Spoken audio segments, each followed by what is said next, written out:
Hi, friends. Some people have asked me, I've been asked, what am I personally most proud of that I've done in the union? And, sometimes my initial answer almost is always, well, it's not really about me personally. Like if I were a ball player and I hit for 400 average and, I don't know, 70 home runs, okay, that's great, but did the team win the World Series? So, really, I'm more about what UCATS as a whole has accomplished and the parts that I've played in it. So I'm extraordinarily proud of the contract that we bargained in 2023. That was a lot of hard work by our entire bargaining committee over almost a year. And we ended up with a great series of raises. We ended up with more paid time off. You almost never get more paid time off in any mature union contract. More flexible use of sick leave, and many, many, many other improvements. And it's a contract that we can build on in our next contract in 2029, because you know what? We didn't get everything we wanted, but if you get everything you want, then you really didn't ask for enough. I'm proud of the parts that I've played in defending coworkers from university overreach. Most notably, I had a coworker who was actually fired completely unfairly, and I was part of the team that worked on this case. I wasn't the lead on it, but our organizer and our labor relations specialist from NICET and our lawyers and myself, we worked the case, and guess what? We got him all the way back. We got his job back, and that was an amazing victory. But okay, you're gonna twist my arm. Yeah, there are a couple of incidents that I'm kind of proud of. So I'll tell you about a couple of them. Once I had a one of my members who received a low level but very petty discipline. So I worked it with that member. Now, that member's coworkers were all witnesses to the supposedly objectionable behavior, so I got them all to sign off on a letter saying that there wasn't any objectionable behavior. So, that was very key. That was the power of our unity protecting one of our members. Then, when we sat down with management, I attacked literally every single word of the discipline, word by word by word. Kept management there for almost 4 hours over 2 sessions. By the end of it, they did not want to see my face anymore. And guess what? Discipline downgraded to a coaching, and they haven't messed with that member again.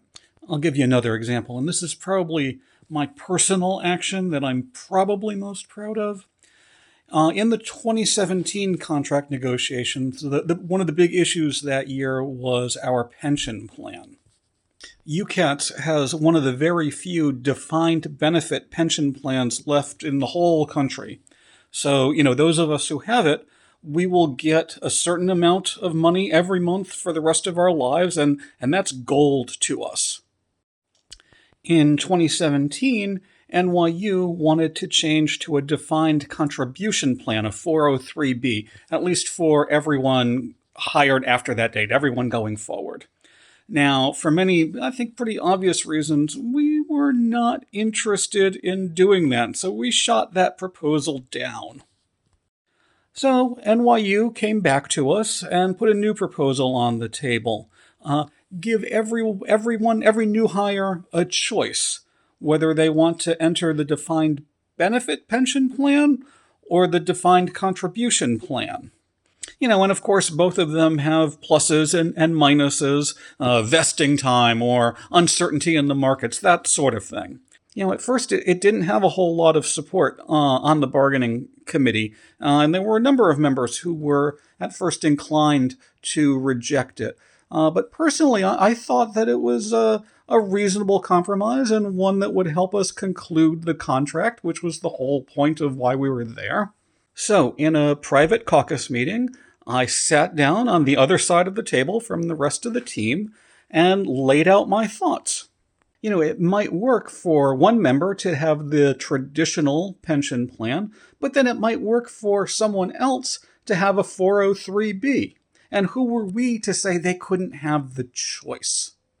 Also, of course, since NYU clearly wanted to make this happen, my thought was that we could perhaps leverage this into getting some movement on some other issues that were very important to us. Eventually, the bargaining committee came to agree with me, and eventually that's what we agreed to with NYU. And we've defended that choice in a subsequent contract, a few tweaks, but it's still in place. And now, far from thinking of it as a painful compromise that we had to make, we're very, very proud that our members can make that choice. Now, I found out later, after we finished the contract, that Steve Reckner, our president, nominated me for an award that's given out every year by our state union, the New York State United Teachers. It was the School-Related Professionals Member of the Year. And basically it was on the strength of that one speech in the bargaining committee. Now, ironically, I also nominated Steve for the same award that very same year. So it became sort of a gift of the Magi situation, and neither one of us won. Now, I nominated Steve again the next year, and he won. I'm still waiting on my award. But more than just a hunk of lucite, which is what they give you, my reward was that we got a really good contract in 2017, and that particular provision will help thousands and thousands of people, both friends of mine and people who will never know my name going into the future. And that's what I'm most proud of.